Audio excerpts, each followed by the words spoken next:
They were written on parchment paper. Moses broke them. They were written with a quill.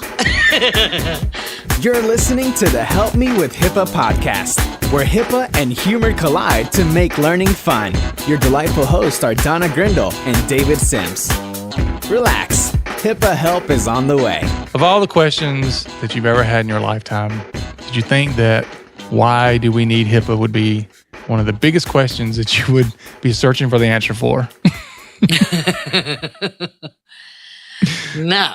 More so than the meaning of life, why do we need HIPAA? Yeah. You know, because most people look at it, and I'm sure you hear the same things I hear, which is, you know, it's not cost effective. It's just a government intrusion and all these things. But honestly, there is a really good reason for it. And we can get down into the finger pointing later as to why there's good reasons. But even more than the finger pointing, you've got some really great examples in this podcast of things that have happened that even more outlines the reason why we do need HIPAA.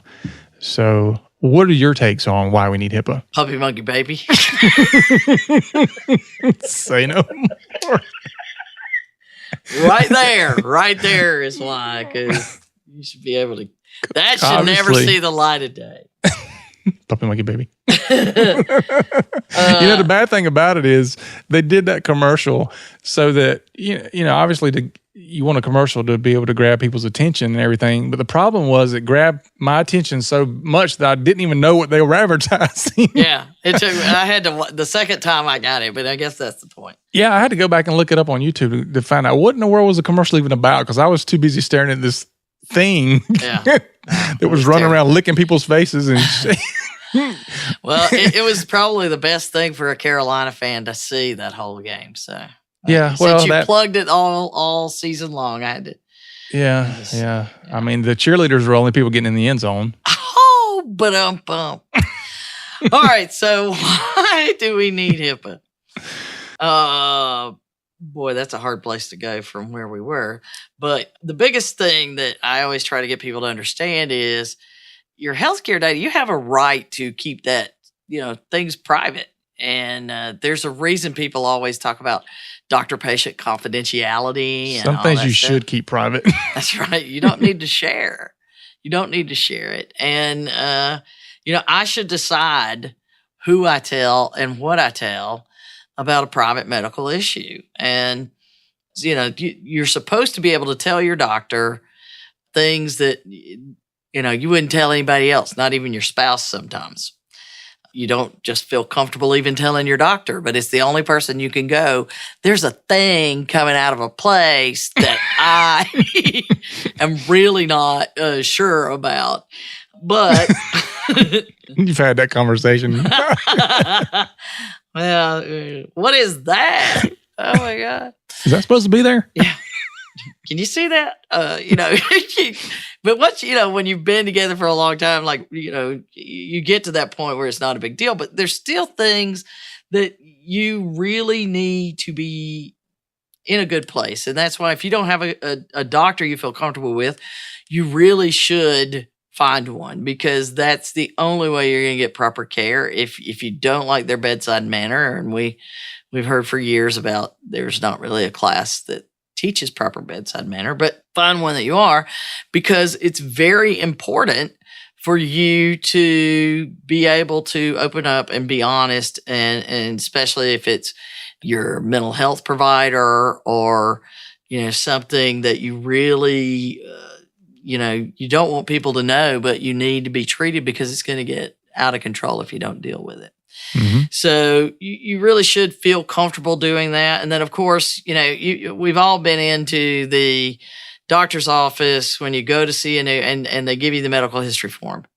And how much crap is on that form? Everything. And every time I just filled it out last week when I came in. I know. God.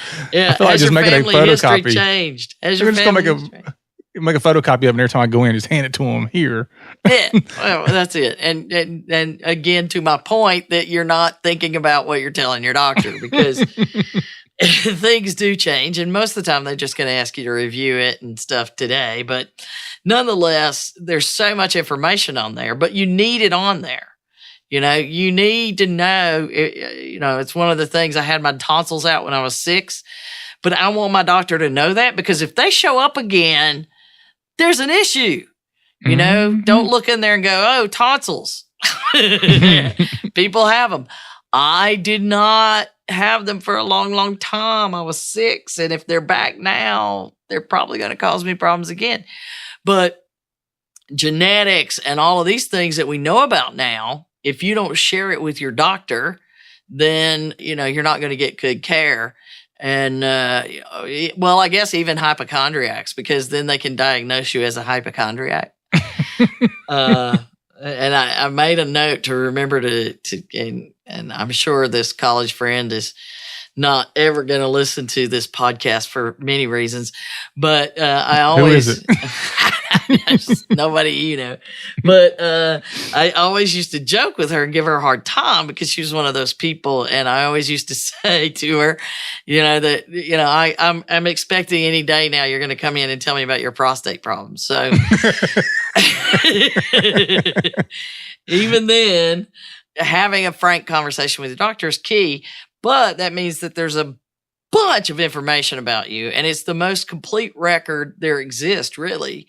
When you look at, I'm going to tell you about my parents and my grandparents and my siblings and their health issues, and I'm going to tie you into all of that and my history of, injuries and I have a playing sports when I was younger. I mean, I think I've broken every finger at least once.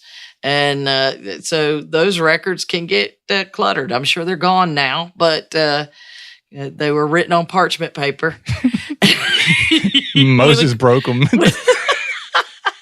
They were written with a quill on parchment paper. But that information is a massive amount of information. And it's important to really think about how much information is in your medical records. That's first and foremost. Almost as much as on your Facebook wall. Oh, I know. Really? That's the new generation for sure. They're out there taking a picture of it. Hey, has anybody seen one of these things come out of that place before? And then they'll turn around and want to know if they can sue the doctor for I know. because they caught the name in the waiting room. I know. But anyway, so this massive amount of information, it's necessary to have it to give you proper treatment in most cases. I mean, there's some cases where it's not, but in most cases it is. So when you have all this information in one place, and now we're digitizing it. And, before somebody could run in and grab, a box of medical records, they were in those big crates and big sliding cabinets and stuff. You couldn't just grab 1 million records. Well, everything needs to be on a computer today. We know that. You're not going to get anywhere if it's not. And there's no way to take advantage of things. And people complain, oh, you mean you can't do that on the computer in the hospital? Well, this is one of the reasons, because we're trying to find a way to keep that from getting mixed in where it doesn't belong or getting accessed by somebody that doesn't need it. And that's what makes it a big deal in medical. So there's millions and millions of these transactions with all of this information out there about all of us. And now we're going to digitize it, and boom. Everything changes now, because I can break into a database and snag everything about you and things that you didn't know you had even mumbled to your doctor that may have ended up in your notes. The doctor gets to write things that they don't have to tell you about too. So a cybersecurity breach, we're all heard about this. And everybody thinks of those big breaches as, oh no, my credit card. Oh no, my identity is going to be stolen. But that is a big thing, because they use it not just for credit cards, but they can take that medical information and file false claims. And it's literally millions of dollars they can make in just a few months by setting up a fake clinic and then using a whole database of patient records and filing just massive amounts. They can make a couple of $1 million, close the whole thing down and leave before you even know it, before anybody can figure it out if they're using real patient records. And what's unfortunate is what happens to the patients on the back end of that. But this data is also used for things like credit card fraud and false tax returns and all of those things. And that cybersecurity issue, we've talked about how in a previous episode that other industries are going to have to start doing this. The cybersecurity framework and the article in Financial Times that said HIPAA-esque, I think wasn't that the word? That's exactly what it said. A HIPAA-esque regulation is coming your way to financial firms. And don't be surprised if this does start happening simply because clearly people aren't doing the right things to protect it on their own. I mean, isn't that why we end up with laws? That's exactly why. And it's almost sad that there has to be a law that tells people that if you're going to run your business, then you should do these basic, things to protect people's privacy and security.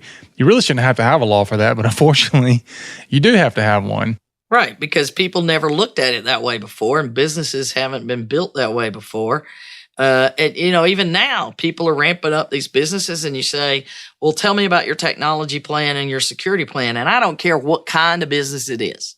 You should be thinking about that. What's your technology plan? Because you should have one that goes out about a year at least.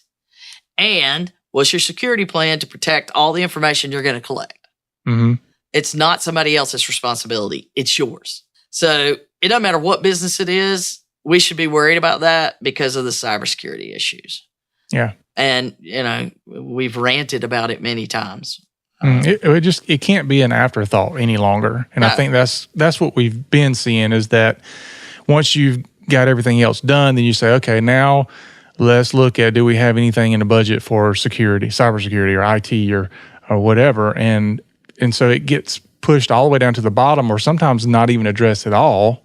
As an IT person, I see that often where it's like, oh, we don't have any money at all to put towards security. And I'm like, nothing at all? Yeah. I'm sorry, we can't do any of this stuff right now because we're moving into a new office. Hello, we're going on vacation. That's the most important time. We're going on vacation, so we can't afford that. Yeah, well, I feel about that. But so needless to say, it's a problem across all industries and everywhere that people aren't doing these things. And actually in other parts of the world where they're just now coming into where people are building businesses, that's part of their foundation. We have old habits to break. So that's a huge part of it. But when we get to healthcare, it becomes even more serious because going back to the information that you have and the extent of it and what can happen when somebody steals somebody's identity from a medical standpoint. So medical identity theft is a huge problem. It's a growing problem, and people don't talk about it enough. Well, it's still the easiest stuff to get a hold of because, healthcare is so far behind everybody else as an industry. Yeah, well, it used to be financial and you could break into all of that stuff. And then PCI standards came out and that helped lock that down a lot because all it did was put some standards on the technology. You don't really have to do anything else but the technology. Well, with that, it's all encrypted. The data's moving around on the web or wherever. There's not really a lot of other things to do. People don't have to interact with your credit card number all the time. But people got to interact with that thing that's sticking out of that place. So, puppy monkey baby.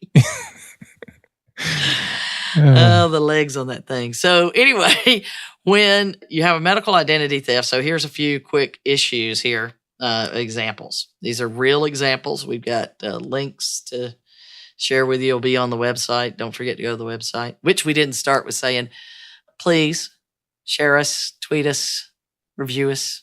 But go to the website and you can, and I don't know that we really talk about this, but if you go to the website, if you're listening to the podcast on a podcasting tool, if you go to the website, you can get all these links and a lot of this stuff's notes written up that actually makes sense, not what we're reading. But anyway, so first example, a dude gets in the mail, $44,000 hospital bill for surgery. An ex-convict stole his identity and went to the hospital, got some surgery, $44,000. Took years to clear it up. We're going to give some more examples about how bad it is when you try to clear it up. which takes us to the next one. And this one, each of these get a little bit more crazy as we go. This woman gets a bill from a hospital for treating a leg injury that her son had. And she knew that her son had never been to that hospital. And indeed, she was certain he hadn't had a leg injury. Well, here's where it really gets bad is her son is 39 years old. He lives with her and her husband. He has Down syndrome. And he has a great little job. He works at a convenience store. He's working hard. So it's not like, this is somebody who's out running around throwing stuff on Facebook and all of this.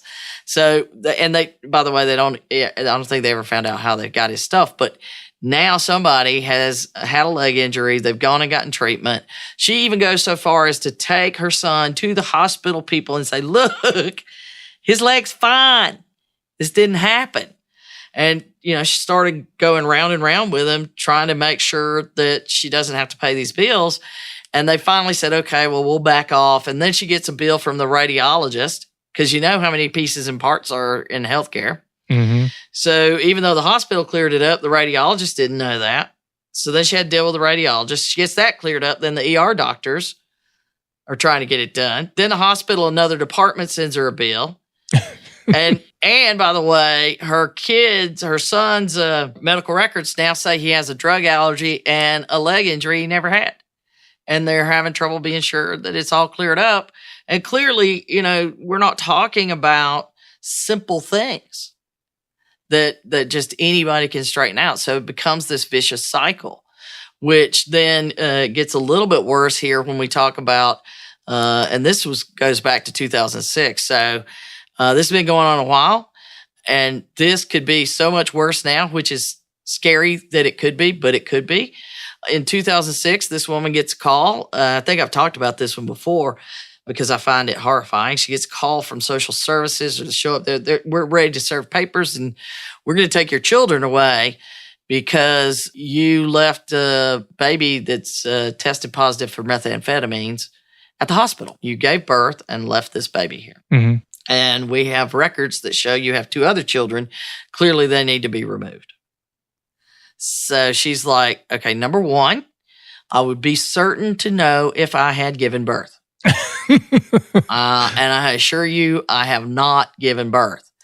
But one of the articles on this cracked me up. It called it Meth Teeth McGee because I don't think they ever, they were trying to track down the woman, and they do know who it is. And she came in and gave birth. And then as soon as she could get a second, she just left. And then this woman's left to deal with the mess and $10,000 worth of bills from the hospital. And the hospital was just, you're going to pay it. You're going to pay it. And her insurance company is paying the hospital. And it's this big mess. And she finally had to go get a DNA test to prove that wasn't her child. Good Lord. But it's just a mess. Because if somebody uses your credit card, $50, and then you write it off and it's somebody else's problem. It never goes away when it's your healthcare identity. So this woman, she finally got rid of the bills because she filed bankruptcy. And I think there was a lot of other things going on, but she filed bankruptcy. And one of the notes that I found really interesting is she still's not sure. And you think about it, this baby was born and their birth certificate included her name on it. Mm. So there's no way to know whether that ever got removed, and probably didn't. And think about, years from now, this baby's looking for their birth mother and they somehow track it down to her. And she has to say, I'm sorry, your mom is Meth Teeth McGee. And you feel bad for the baby. You feel bad for her. And what are you going to do? So there's that. And then a woman that did get caught, she had a liver transplant, $200,000 on somebody else's insurance. Mm. And then this is the one. There's so many ways we can go with this one. This guy steals somebody's identity. He gets a penis enlargement, then gives the same identity for his friend to get a penis enlargement. Now, that's a friend for you out there. Well, you got to wonder what kind of friend. It just said friend. So not sure what they were So what doing. are you getting for Christmas? No. Hey, dude, I got 2 tickets to the. Wait a minute. Yeah, and then somebody gets a bill for a hospital procedure for a foot amputation, and they look down, they got 2 feet. That's not me. And you can walk in the door and go, look, 2 feet. But there's still no mechanism to make that problem go away. None. So the website's going to have a link to the FTC site that talks about medical identity theft, and it gives you information on how to correct errors in your medical records or processes you can go through, but it's a never-ending process that you always have to worry about. And they also list signs of medical identity theft for you to look for. And of course, there's an EOB, or explanation of benefits, that comes in whenever your insurance company pays somebody. And you should always look at those, because if your insurance company is paying somebody for something you know didn't happen, that's a huge red flag. Or if you get a bill from any kind of medical service, you can't just throw it away. And a debt collector, big thing, because what will happen is they'll put a different address that may not be yours. And then it'll take a while for it to finally get around. And then the debt collectors, they're the ones that are digging in trying to find you. So the credit reports and all of that get affected. And now that's all on you. And then your health plan says you've reached your limit, and they deny you for coverage when you finally need something. And then, of course, you could have social services calling up to say, I'm taking your kids. Mm-hmm. So, David, why do we need HIPAA? I'll let you do this part because you'll be great at it. People are stupid.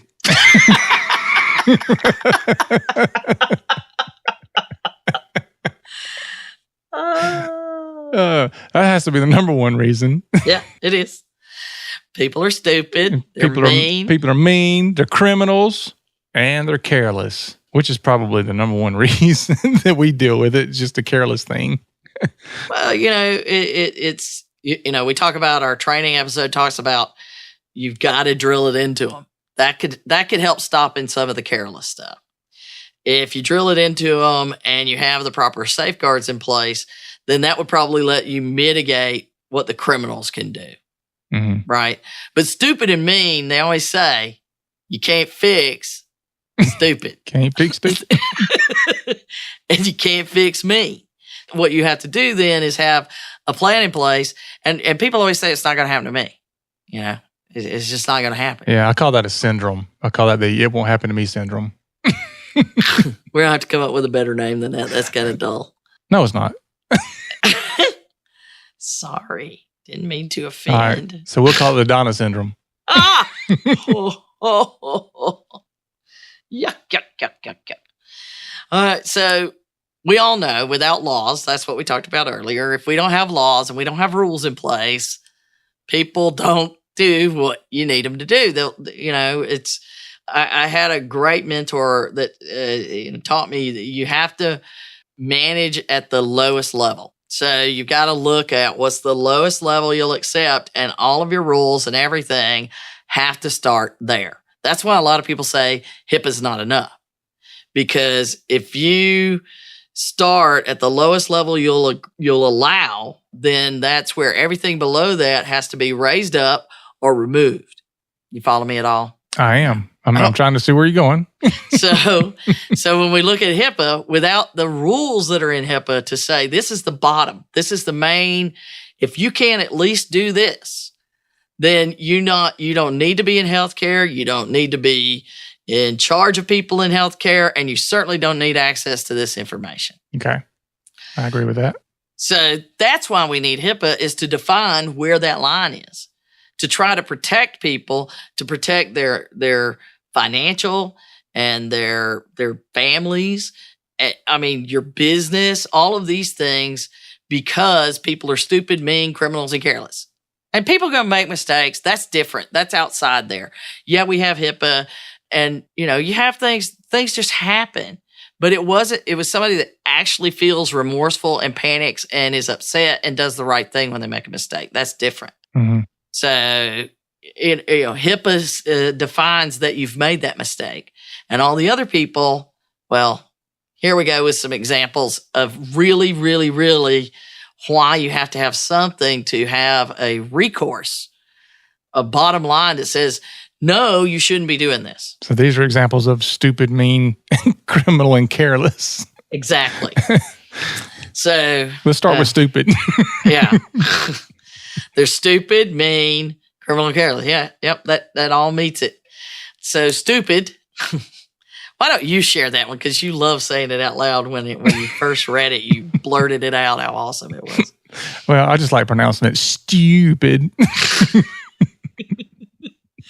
Well, I love the text on this one. People worldwide. Go with it. Oh, Francis. This was a Facebook post that somebody put on their Facebook page. I guess it was a worldwide announcement this person was making. People worldwide. People worldwide. Francis is HPV positive. Please help expose this hoe. Thank you. Yeah. There it is out there on Facebook for people worldwide. Yeah, and it was posted by none other than a patient care technician at a local hospital. That used to be Francis's friend. No. I mean, with friends like that, who needs enemies? Uh-huh. And so here's the thing is that, that's just mean. It's just mean and stupid. It's like none of your business. And so, back in high school, Francis made her mad. So just think about this, David. All those people that you've done something stupid to could be working in healthcare. And you never know how mean or stupid they're going to be. So, the bad part of this is that you can imagine what this might have done, because now everybody knows these two people. As much as you hate it, everybody knows all their high school friends on Facebook, that or they're just denying they ever went to that high school. So when you post this, it's like everybody knows who you are. They know who you're talking about. And this was very private. This is information that shouldn't have been shared, and there was no reason to share it. I mean, this is, it's a very serious situation. This is all out there for all of people worldwide to talk about. Yeah, because you don't really know, honestly, how people end up with certain things. I mean, I've got friends and or acquaintances that have ended up with sexually transmitted diseases, and it wasn't any fault of their own. It was one of them was because of a hospital visit. They ended up in something like that. And another one was because their ex-spouse was sleeping around. Yeah, and then they didn't know to cut them off. Literally. All right, might go into our other story. Yeah, Lorena. Oh, yeah. But to add insult to the industry, to add the insult to the whole problem that we talked about on the Facebook was that the privacy office of the hospital just sent a letter to the victim basically and just said, "Oh yeah, we looked into it." Yeah, and they're not obligated to say anything other than to say that we've done it. But clearly, the privacy officer, and as far as anybody knows, the patient care technician never lost their job or anything. So they weren't worried about Francis. They were worried about themselves or making life easy, for whatever reason, clearly. But it's important that you are actually running a privacy program, because maybe they could only say they looked into it and they couldn't really do anything because they weren't doing the training. They weren't doing all these things so that the patient care tech could say, "Hey, you never trained me on that," So, but there's no way to know, and you're not obligated to tell. So this is, again, how HIPAA doesn't go far enough, but it should at least provide her with grounds to do things. And today it's starting to do that. Yep. So then the next one, now we go a little bit further into mean, and we're going to keep diving into careless and mean at this point, which is, it gets all the way down to. I think all of them are stupid. Yeah. Well, they're all stupid, but you can be stupid without being mean and careless and literally care. You have no care for others whatsoever. So a nurse snooped in the medical records of her nephew's partner and learned that she had delivered a baby and put it up for adoption. Now, that's a very personal decision. It's a very emotional thing and very hard for many people to deal with. And if they choose not to discuss it, that's their choice. Mm-hmm. You know, and I don't care where you stand on any kind of discussion, that is not something that you should make public. Well, this person prints out the medical record and then gives it to a family member who then at a family funeral announces this secret. Ooh. Yeah. Announces to everybody. I guess everybody's already feeling bad anyway. So really? While we already have everybody together. There's always family drama at a funeral in one way or another. So, but anyway, you know, they did this. Now, in this case, they got fired. You know, they got fired, lost their license, whatever. It was handled with all kinds of legal background. But again, the HIPAA things that were applied, that was all they could do. They couldn't go back and undo the damage that's now been done. Mm-hmm. Where this news is out, it was something that was intended to be private. Which then takes us to the area that it's really bothered me a lot. It should, because you're getting close to it. I know, really. Well, you know, and I'm at that age where we're the in between, where we're caring for the parents who are, you know, having to make tough decisions and struggling to care for themselves and each other. So when you look at what's happening in senior centers and nursing homes and however you want to call them, you know, they give them gentle care centers, whatever fancy name they give them, it's the same thing that you expect people to be treated with kindness and respect. And I picked two, and there were so many examples in this one article. I stopped. I couldn't keep reading it because it was really bothering me. So nursing homes, we know from experience that they are some of the worst at following HIPAA, and I think they're going to have a rude awakening coming very soon, and it's going to change a lot of things. But they don't make sure that all of those people understand what respect and care means.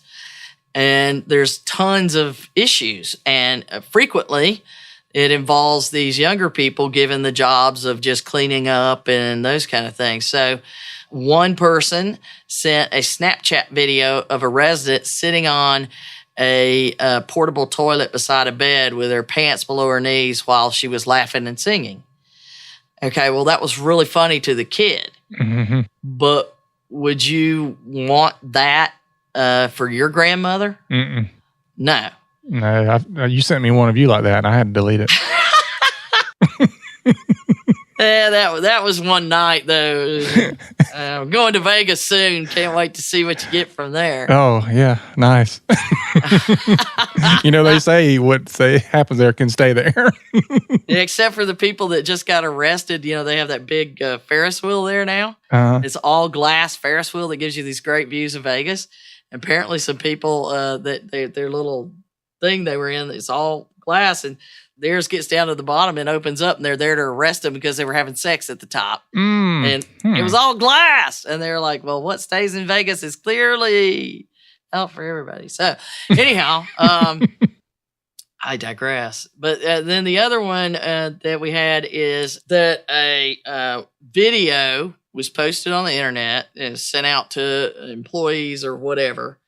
And it had a woman who had dementia, and they were coaching her to say, I'm in love with the cocoa, which is, it's lyrics from a rap song, cocoa meaning cocaine. And they were teaching her to say this, and she had this sign across her chest, a little banner up that says, got these hoes trained. And then it was shared on Snapchat. And that would be fine if it was one of your college friends who was drunk and drooling and you're making them do stuff. That would be fine. That would be fine because you're not employed to take care of your college friend. You're both doing the same stupid stuff. So that's different if it's that kind of thing. But your job is to take care of this woman, and this is what you're doing. And then you're sharing it on Snapchat. And here's the thing is that the Sun reported that his mom, she had serious dementia, so she really didn't know what was going on. She was a church secretary for 30 years and very religious, very reserved, conservative. And you know that there's no way this was okay with her. No, that's just, I mean, none of that's okay, period. No. And, well, I don't know. When I'm 90, I might do something like that because I think it's funny. But in this case, you know they didn't know. Mm-hmm. And then it's shared for everybody to see. So maybe they were keeping it quiet because she didn't want to let people see her in that state. So, this is clearly a major problem where people aren't being effectively managed and trained to protect the privacy of those they have in their care. And I think it's a big problem in nursing homes and senior areas or whatever you want to call it. And I'm not saying all of them are. I'm just saying I know that you and I would be in there quizzing to, up and down, wanting to know how do you manage these kind of things in your environment? Do you tolerate them at all? Mm-hmm. It's immediate dismissal as far as I'm concerned. And you shouldn't even, be hired if you're capable of it. Yep.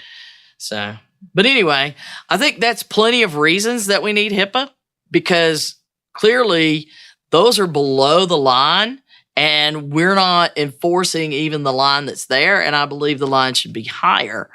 But without laws, if there's no speed limit, what you going to do? I'm going to speed. That's right.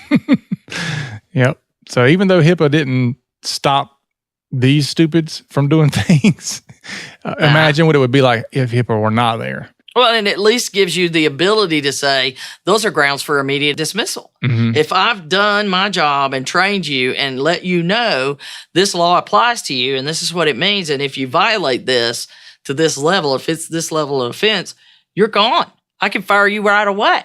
So that's all. That's all.